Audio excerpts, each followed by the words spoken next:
Tuubaa yu bare ngi fi ay njëriñ yu jeexal ngi fi yoo xam ne ay lettre la yi ay document la yi ay manuscrit la yu du jeex nee na loolu aajo woon nañ ko lool fi ñu toll nii pour mu tasaaroo ba nga xam ne ñun ñi nekk Sénégal ci la rawatina maktabatu Cheikh Khadim ba nekk Sénégal wasaare yooyu yëpp ñuy fax ko am ba ngeen xam ne ñooy ay gëstukat di ay jàngalekat di gëstu buñ dikkee mën cee jot mu nekk loo xamante ne day nekk njëriñu ñëpp kon loolu ci gàttal mooy li nga xam ne moom la docteur Yahya Wulu Bara mooy conférence am xanaa dama cee dikkee tuuti waaye sulus bi sax buñ ko xaajoon fukki xaaj andiwuma ci benn li ma wax ni yëpp bu ma xaajoon fukki xaaj li nga xamante ne moom la fi wax benn bi képp wala ñaar yi andiwuma kon ñi ngi koy sant bu baax di ko gërëm bu baax wa nashkur aydan Cheikh Hamdan Wulu Taha عمنا والعالم العلامة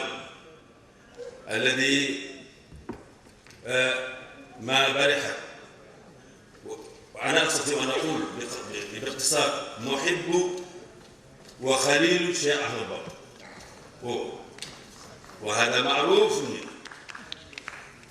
خليل ومحب الشيخ هو عمنا هذا وأيضا نحيي الشيخ ولال أيضا محب الشيخ الخديم أيضا ومحب أسرة الشيخ الخديم أيضا نحييكم جميعا ونحيي باسمهم جميع العلماء الحاضرين في هذه الجلسة ونشكرهم شكرا جزيلا على حضورهم والشيخ بنفسه سيأخذ كلمة صديقنا وأخينا شيخنا بكي ويتكلم باسمهم وذا إن شاء الله سيتكلم في هذا الموضوع كما أمره الشيخ. إذن الآن نبدأ بالمحاضرة الثانية التي سيلقيها الأخ شعيب كبي. الحق أخ شعيب كبي هو حفيد الشيخ صالح بكي وهو أيضا باحث وكاتب وأيضا أستاذ من الأساتذة من الشباب المريدي الساعي فهو أيضا من بين العلماء والدارسين الذين يرافقون مع الشيخ في تحركاته ونشاطاته في جميع الأماكن. إذن نستمع إلى هذا الأخ يلقي كلمته والأخ فليتفضل. إذن فلنستمع إليه. هذا ما نفضله.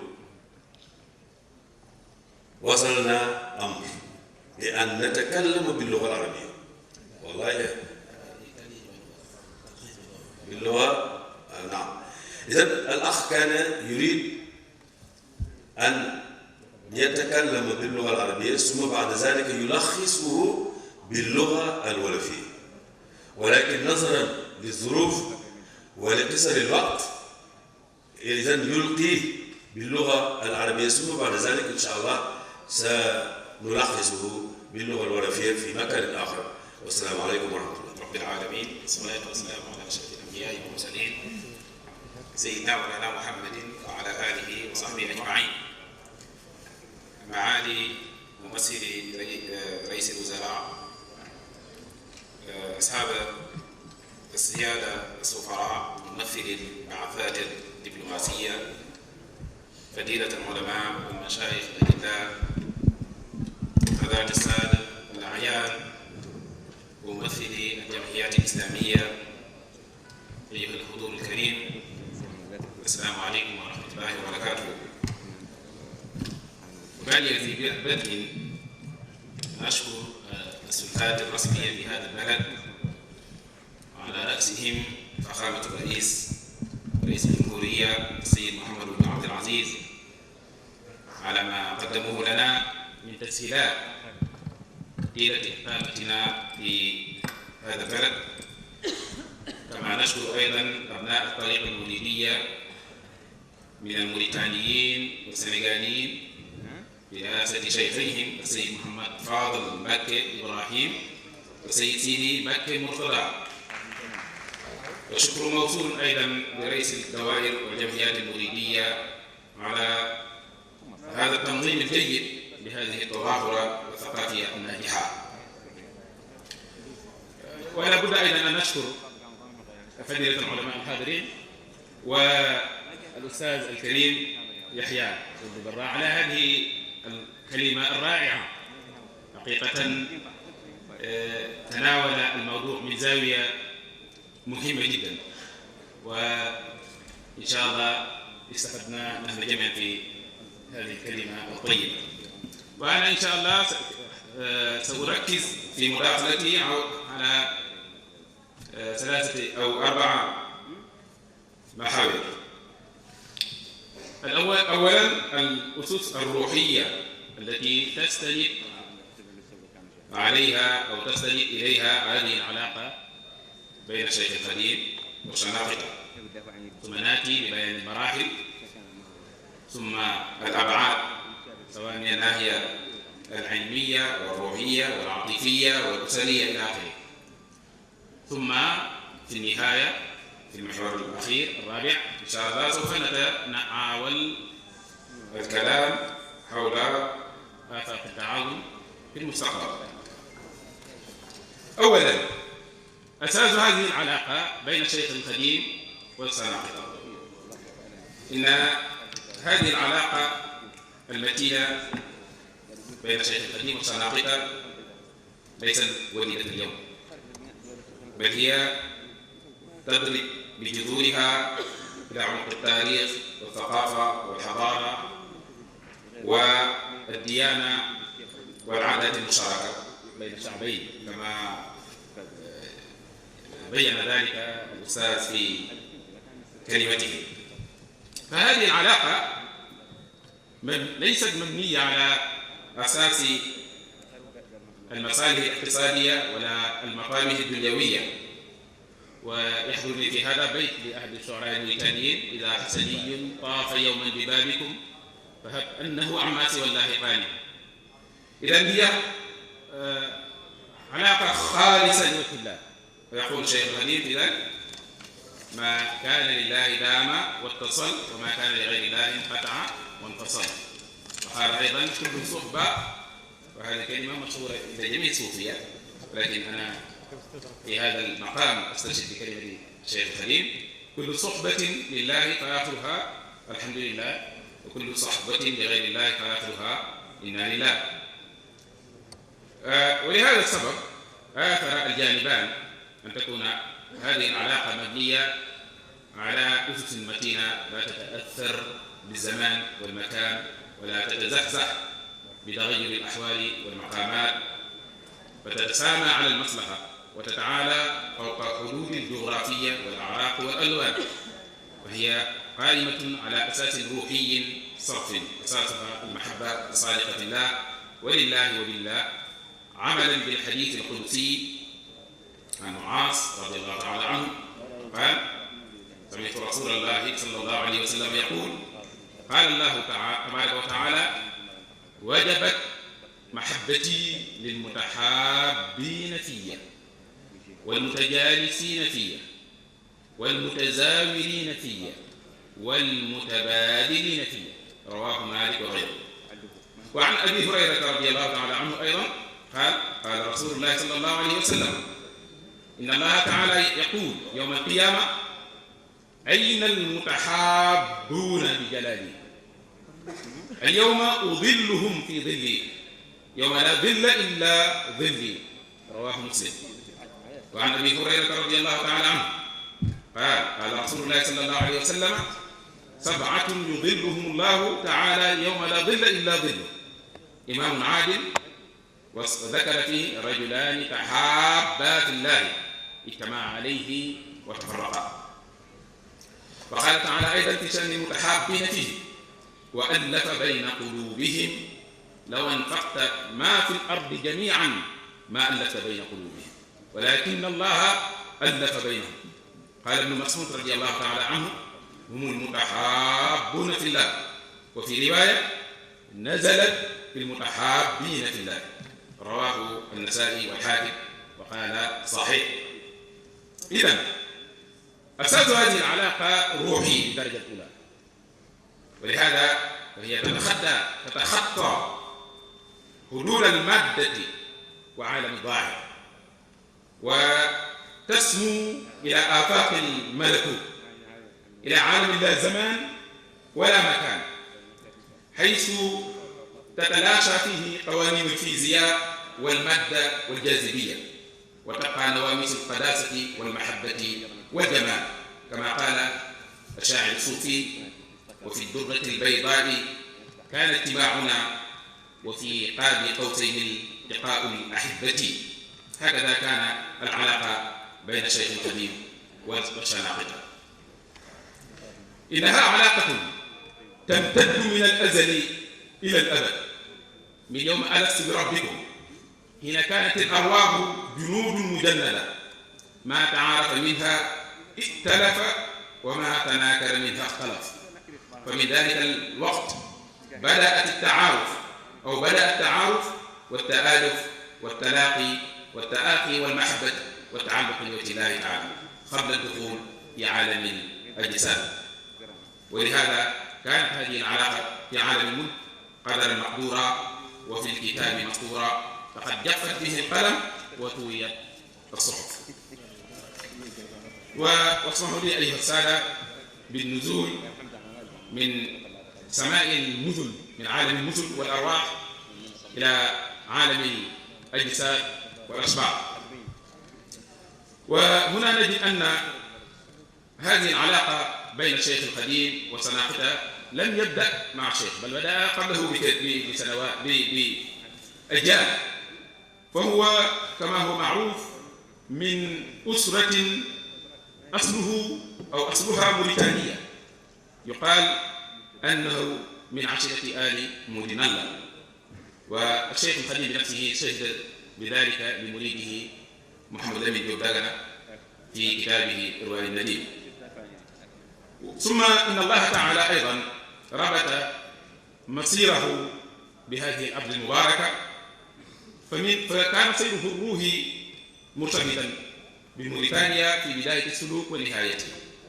فمن موريتانيا أخذ الأوراق في بداية السلوك، وفيها أيضا أعطي ورده الخاص عند النهاية. ولهذا تنازع السودان والبيضان في انتمائه إليه، فكل يدعيه لنفسه، كما قال شاعره: تنازعك السودان والبيض كلهم، فأعطيتهم حكم التنازع لا تصبوا، فللبيض قلب الشيخ الأبيض كله، وللسود جسم الشيخ في قربه صب. وهذه يمين الشيخ باليمن تنهمي، وهذه يسار الشيخ في يسرها تربو. فللبيض يمن الشيخ في كل مدة، وللسود يسر الشيخ يا حبذا الدأب. فهم أصله يرجون بالأصل يسره، فنالوا به اليسرى وزال به الصخب. ونهل بأصل المصطفى بلونه، رجونا فنلنا اليمنى وانسكب السيب. إذن هذا هو الشيخ القديم، أستطيع أن أقول السنغالي الموريتاني. ثم لا يخفى عليكم أيضا أن والده وأسرته كلها أخذوا الطريقة القادرية من الشيخ السيدي الكبير، عن طريق العلامة الشيخ سامبك تكلوكا المعروف بسيدي دارا عند أهل الشيخ سيديا. ثم إن الله تعالى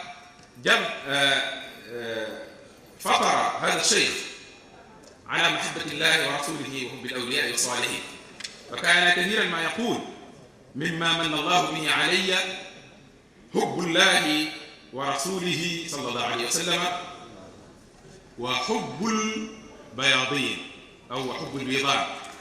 وفي هذا دلالة إنه يذكرهم بعد الله ورسوله، فهذا يدل على منزلتكم يا أهل موريتانيا في قلب الشيخ القديم. فكان يسمي أرضكم، فكان يسميكم الأبرار والصالحين، وكان يسمي بلدكم أرض الصالحين. وهذا والدليل على ذلك قوله: بايعته في البر تحت الشجرة والجو طيب، وحول البررة، أي أنتم يا أهل موريتانيا. وقال أيضا: وخذني من الفجار والبحر عابدا إلى البر والأبرار أنت نصير. إذن هذا مقامكم يا أهل موريتانيا في قلب الشيخ القديم. وإذا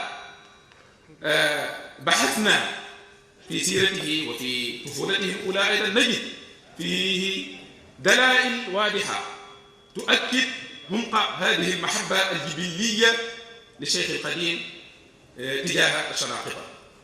فقد كان في سباه يهتم بكل بيضاني تطأ قدمه أرض قريته، وكان يحبهم ويبجلهم ويعتني بهم وبضيافتهم.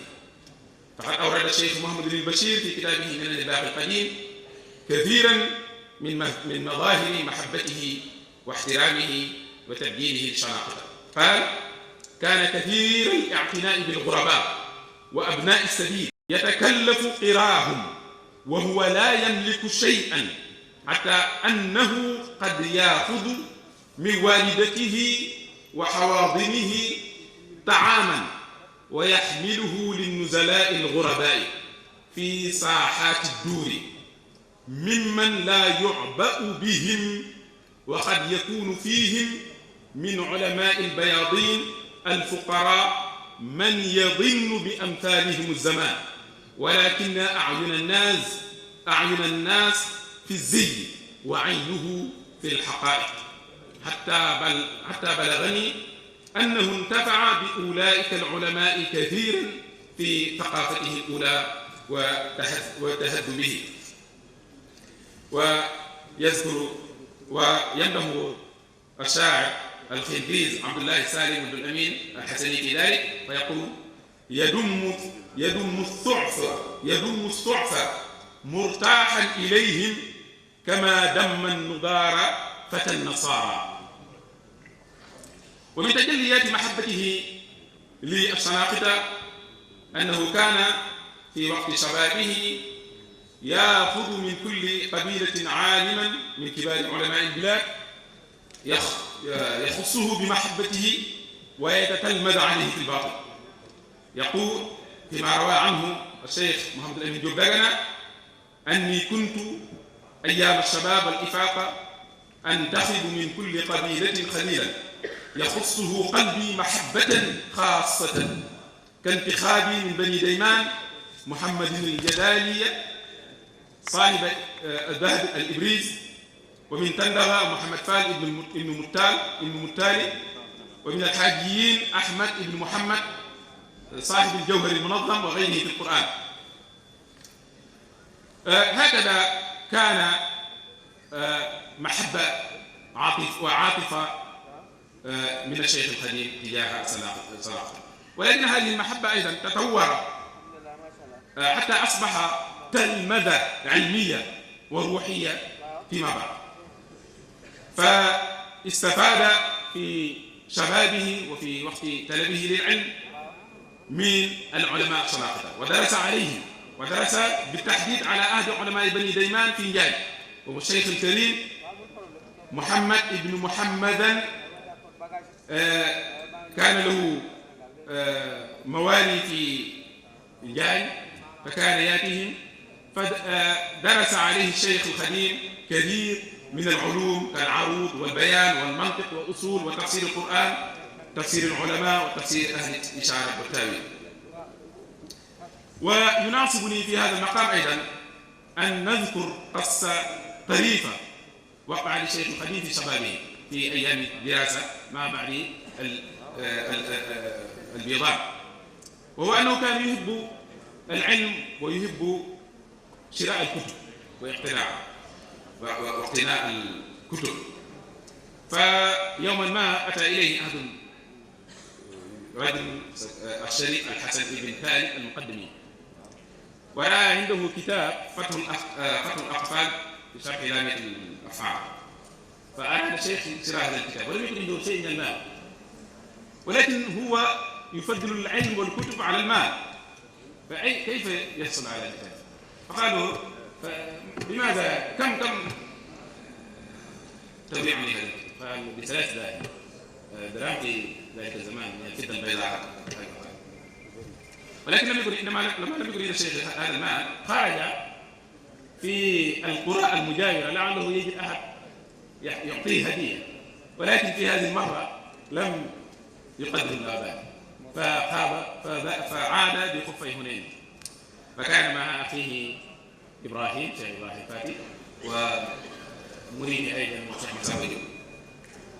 فلما عاد قاله البيضاني: إذا حدثتك النفس أنك قادر على ما حوت أيدي الرجال فكذبي. فقال شيخ فصبر قلت هذا اليوم لابد أن أصبر، ولكن الله يسر له الأمر فيما بعد فبشره من البيضاني. فأعاد عليه الشيخ البيت فقال له: إذا حدثتك النفس أنك قادر على ما حوت أيدي الرجال فصدقيه. هكذا كان علاقة الشيخ بسناقطة في بداية حياته، فهي تتلمذ عليهم وأحبهم واستفاد منهم من الناحية العلمية، حتى أنه قام برحلة إلى هذا البلاد لشراء الكتب والبحث عن المراجع، فاستطاع جمع كثير من الكتب في الفقه والسيرة والتصوف، ولقي كثيرا من الرجال في أثناء هذه الطواف. كان الباحث عليه البحث عن الكتب والرجال وزيارة مواد الصالحين، فظفر بكتب كثيرة مما كان في أرضه السنغال بما لم يسبق وجود له فيها مما كان في أرض البيضاء. ثم إنه لم يقتصر في علاقته مع الموريتانيين بالاستفادة العلمية فقط، ولكنه أيضا استفاد من الناحية الروحية، تتلمذ عليهم وأخذ الأوراق في هذه الزيارة، استطاع أن يأخذ كثير من الأوراق. أولا بما أنه كان قادريا زار آل شيخ سيريا وكانوا في ذلك الوقت مشايخه، زار ضريحته في تندوجة، وزار شيخ بابا ابنه في الميمون ومنحهم وأخذ منهم، ونظم السلسلة القادرية من عند الشيخ بابا إلى انتهائه. واستفاد أيضا من الطرق الأخرى لأنه لم يكن متعصبا، كان متسامحا ومنفتحا على جميع الطرق الصوفية، وبذلك يقول: فكل ورد يورد المريد لحضرة الله والوحيد، سواء انتمى إلى الجيلاني أو انتمى لأحمد التيجاني أو لسواه من الأقطار، بل كلهم قطعا على الصواب. ولذلك استفاد من الطرق الصوفية الأخرى، فاستفاد من مشايخ السادلية، واستفاد أيضا من مشايخ التيجاني، وأخذ بأورادهم وعمل به مدة طويلة. ثم بعد عودته إلى السنغال بدأ مشروع التجديد الديني في السنغال، وقد أدى ذلك إلى الاحتكاك بالاستعمار، لأن الاستعمار كان لا يقول الاستعمار كما سمعتم من العلماء هنا، لا يقول الاستعمار بل يقول الاستدمار، هذا بالأولى الاستدمار. فالشيخ الخديم كان يريد تعمير القلوب وتعمير البلاد، والاستعمار يريد تدمير البلاد والأخذ كل ما في البلد. ولا شك أن هناك تدارك في المصالح بين المشروعين، فأدى إلى تغريبه إلى الغابون.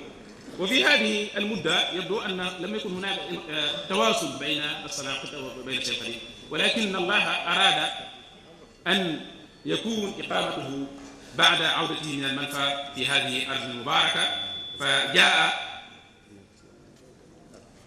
واستقر في هذا البلد وعاد، ولكنه في هذه المرة عاد ليس كتلميذا ولكن كعالم ومفتي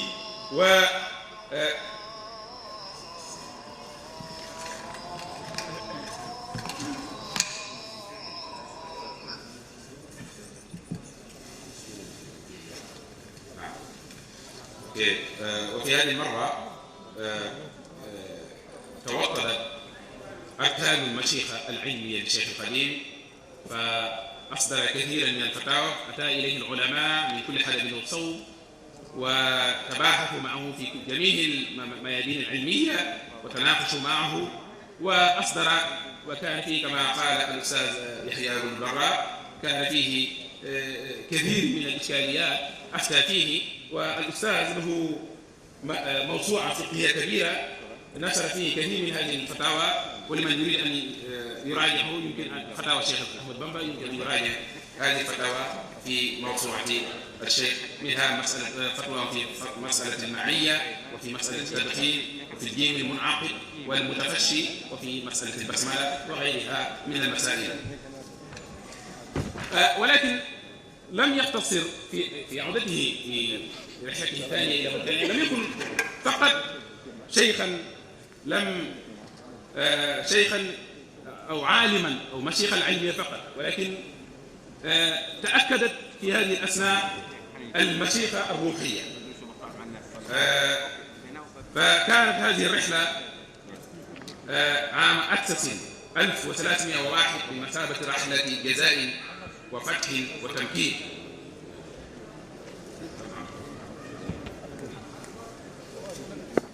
مثابة رحلة جزاء وفتح وتمكين عكس ما أراده المستعمر، وقد وصف ذلك بقوله: من ظن سيري خب عام أكسس مثل مسير. الآن عن وقت الصلاة نقطع، بعد ذلك ثلاثة. السلام عليكم ورحمة الله. إخوة المشايخ، الشيخ يطلب منكم أن لا تذهبوا بعد الصلاة.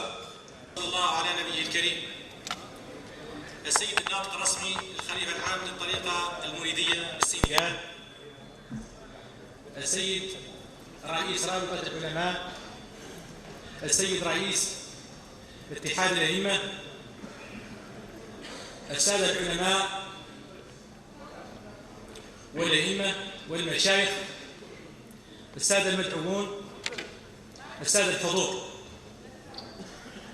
يشرفني باسم وزير الشؤون الإسلامية والتعليم الأصلي أن أفتتح الندوة الخاصة بالعلاقة بين الشيخ أحمد بمبر وبلاد شقيق تحت عنوان الواقع والآفاق، نظرا للمكان التي يحظى بها الشيخ أحمد بمبر في بلاد شقيق بصفة عامة، والروابط الخاصة التي تجمع بين الطرق الصوفية بالسنغال والطرق الصوفية بموريتانيا التي عرفت ازدهارها في القرون الماضية، حيثما بدأت تلك الطرق تجسد الروابط الروحية بين البلدين الشقيقين لما تدعو له من تسامح واعتدال وتكامل، تطبيقا لتعاليم الشريعة الإسلامية السمحة، لما مكن شعبين وحكومتين تحت القيادة النيرة لفخامة رئيس الجمهورية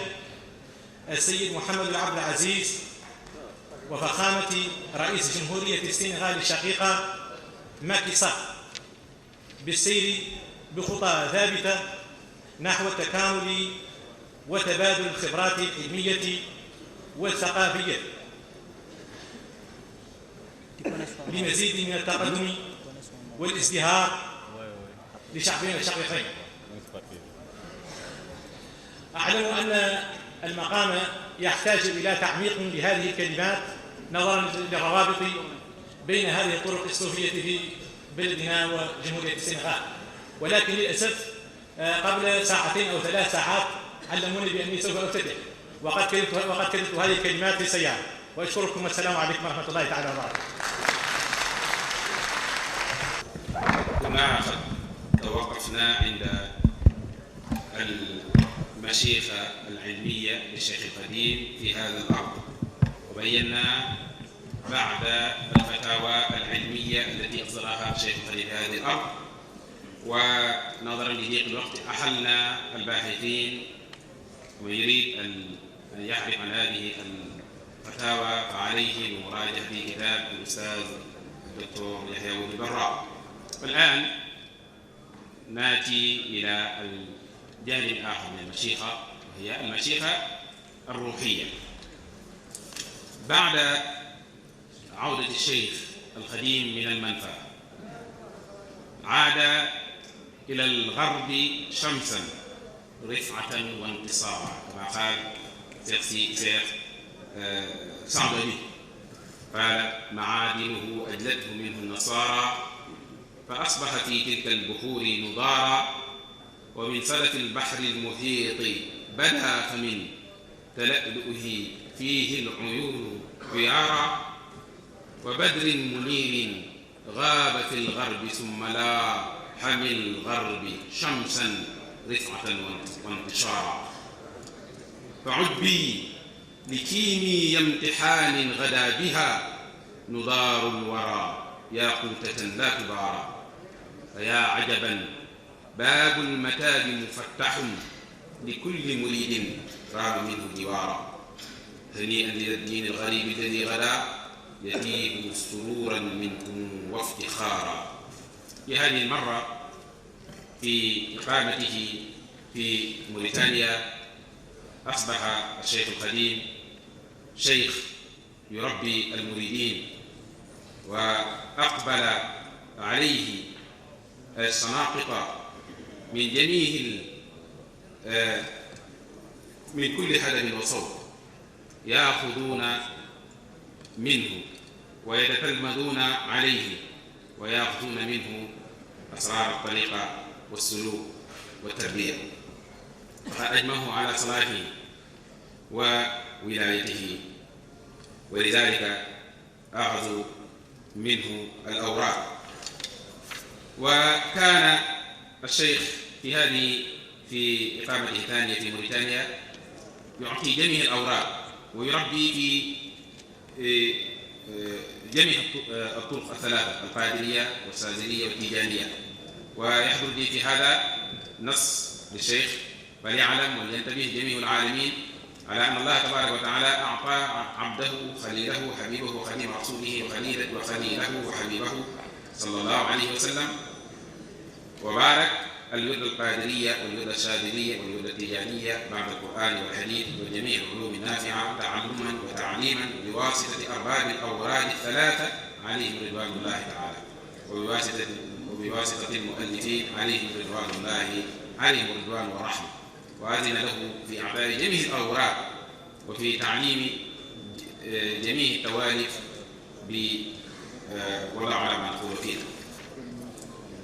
وفي هذه الأثناء لا يمكنني مع ضيق الوقت أن أذكر جميع الوفود وجميع العلماء والمشايخ الموريتانيين الذين كان لهم علاقة طيبة بالشيخ الخديم، إما من ناحية التعلق وأخذ الورد، أو من ناحية المحبة وفي الله والإخاء فيه.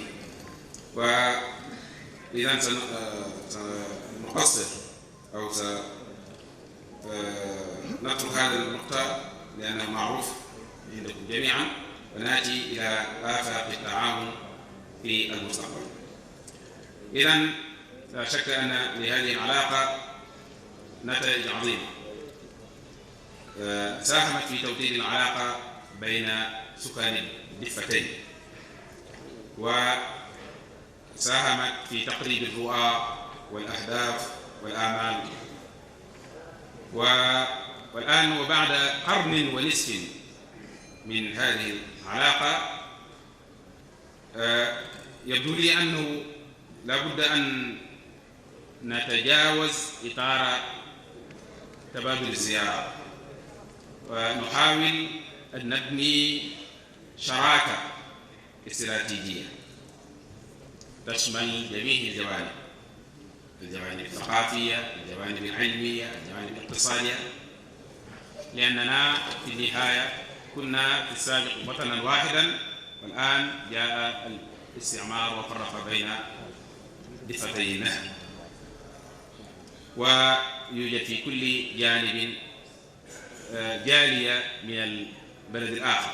إذا لابد أن نحاول إعادة الأمر إلى ما كان عليه في زمن الشيخ الخديم، ولهذا أرى هذه النقاط 13 نذكره بإيجاز، نقترح تأسيس مؤسسة أو رابطة تجمع بين علماء الدفتين تعمل على الحفاظ على الرؤية الإسلامية الأصيلة لهذه المنطقة ومحاربة الأفكار الدخيلة التي تولد العنف والإرهاب وتقف في وجه كافة أشكال التطرف الفكري والعقدي.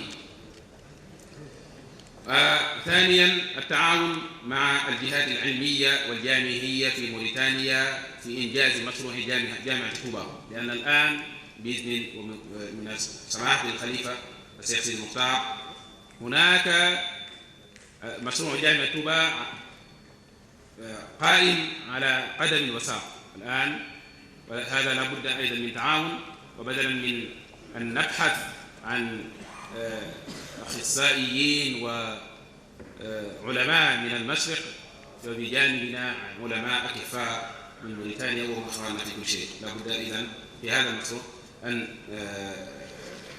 نشدد على هذا. ثالثا مشروع بناء زاوية مريدية تضم مسجدا ومكتبة إسلامية ومحضرة علمية لنشر العلم وإيواء الطلبة في العاصمة الواشر. هذا مهم جدا، لأن الآن مع التطور والحياة السريعة لابد من ترسيخ الوجود المريدي في هذا البلد. رابعا العمل على تسهيل إجراءات التسجيل في الجامعات السنغالية والموريتانية لجميع الطلبة الراغبة في الدراسة في البلد الآخر. خامسا جمع تراث الشيخ القديم في الموجود في موريتانيا، سواء ما كان عند الأسر وفي المكتبات. إذا لابد من جمع هذا التراث وجميع آثار الشيخ القديم وتصويره وتحقيقه وتوثيقه ونشره حتى يستفيد منه الناس. وقيل لي أن الدكتور يحيى أبو البراء له فكرة مهمة، فكرة في هذا بالتعاون مع الباحثين في طوبى. وأيضا سابعا التعاون مع مكتبة الشيخ القديم في طوبى لطبع ونشر كتب الشيخ القديم ودواوين في موريتانيا، حيث يوجد كثير من المكتبات هنا في موريتانيا ترغب في نشر تراثه العلمي والأدبي، ولا يقتصر فقط على كتب الشيخ القديم، ولكن أيضا الاهتمام بنشر جميع ما كتبه العلماء الشناقطة عن الشيخ القديم وسيرته وطريقته. لا بد، يعني كثير أنا أعرف كثير من هذه الكتب ما زال مخطوطات لم ينشر، والباحثون في حاجة إلى نشر هذه العلوم حتى يمكن الاستفادة منها. إذن ثامنا إشراك العلماء والباحثين الموريتانيين في مشروع الموسوعة المريدية. نحن هناك في طوبى نعمل الآن على عندنا مشروع الموسوعة المريدية، ولا بد من إشراك العلماء من موريتانيا خاصة فيما يخص المواد التي تخص تراثهم وتاريخهم أو فيما يتصل بحياة الشيخ القديم في موريتانيا. هذه الجوانب لا بد من الخبرة الموريتانية. تاسعا تكليف بعض العلماء الشناقطة بتحقيق ديوان الموريتانيين والترجمة للشعراء وكتاب سيرهم ووجه الفهارس. هذا مهم جدا، لأن هذا الديوان نشره الشيخ القديم الشيخ صالح في المغرب بموله ملك المغرب في حياة الشيخ صالح، ولكن أنا تحدثت مع الشيخ في ذلك وقال كان بوده أن يكون هناك تحقيقات والشرح، وأظن أن العلماء هنا في هذا البلد يستطيعون أن يقوموا بها هذا المهام. إذن لابد أيضا. وعاشرا مشروع تعاون للقيام ببحوث مشتركة مع الجامعات ومراكز البحث والمعاهد العليا في موريتانيا حول التراث الإسلامي بضفة النهر، وخاصة تراث الشيخ أحمد بامبا، ونشر والاهتمام بنشر مؤلفات العلماء والمشايخ والفقهاء في جانب النهر. التعاون مع المؤسسات المريدية والموريتانيا في وضع وتنفيذ مشاريع تنموية وبحوث مشتركة حتى يمكن أن يستفيد منها الموريتانيون والسنغاليون في هذه المشاريع الاقتصادية. وثالث أو ثاني عصر، يجب من الناحية الاقتصادية يجب دعوة رجال الأعمال من الجانبين للاستثمار في البلد الآخر، وتوجد فرص كبيرة للبنوك الإسلامية الموريتانية لفتح فروعها في مدينة توبا أو في المدن الإسلامية الأخرى في السنغال. كما يمكن لرجال الأعمال السنغاليين أيضا أن يكون لهم فرص للاستثمار في مجال تحويل الأموال وقطاع البناء والصيد البحري وما إلى ذلك. ثالث عصر، وأختتم بهذا نسأل ضيق الوقت، لا بد من تفعيل الدبلوماسية الروحية أو ما يسمى الدبلوماسية المزاوية في خدمة العلاقة بين البلدين وتسهيل سبل التعاون وفتح آفاق الشراكة الاقتصادية. وهذا وأكتفي بهذا القدر، وأشكر جميع الحاضرين، صلى الله وسلم على نبيه الكريم وعلى آله وصحبه والتابعين. شكرا.